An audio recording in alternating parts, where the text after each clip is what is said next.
I recently inherited a cabin from my late grandfather, nestled deep within the woods. It stood as a rustic refuge from the chaos of everyday life.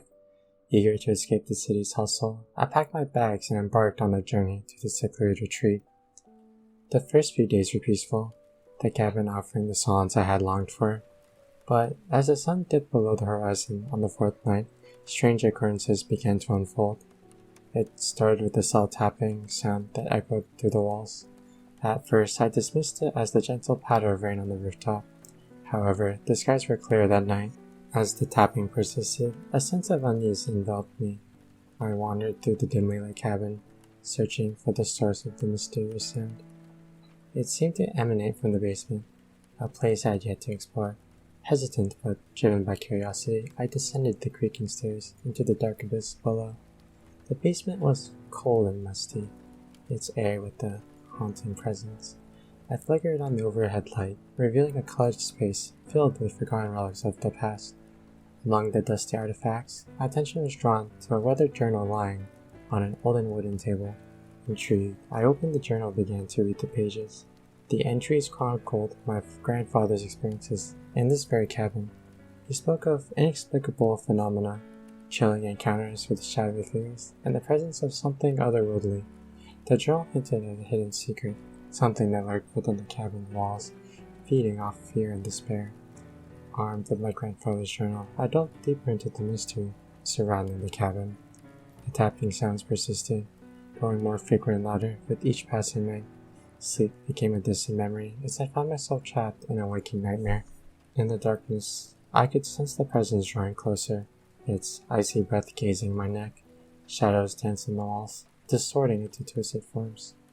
I would awake in a cold sweat plagued by vivid nightmares that blurred the line between reality and the supernatural. As the days turned into weeks, my sanity teetered on the edge. I desperately sought a solution, determined to free myself from this torment.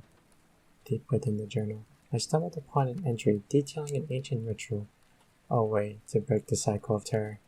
The ritual involved finding an object of personal significance, imbued with memories of joy and tranquility. This object, when placed in a designated spot within the cabin, was said to ward off the malevolent force, restoring peace to the dwelling. Armed with newfound hope, I scoured the cabin for an object that held sentimental value. Among the forgotten relics, I discovered an old pocket watch that had once belonged to my grandfather. Its familiar weight in my hand sparked memories of its comforting presence, and I knew I had found the key to my liberation.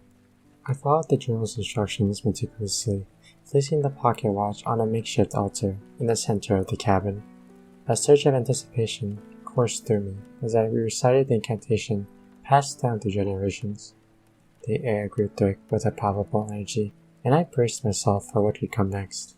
Suddenly, a blinding light filled the cabin, banishing the darkness that plagued me. I shielded my eyes, squinting through the brilliance. When the light receded, I found myself standing in a serene cabin, bathed in warm sunlight. The malevolent presence had vanished, leaving only peace in its wake.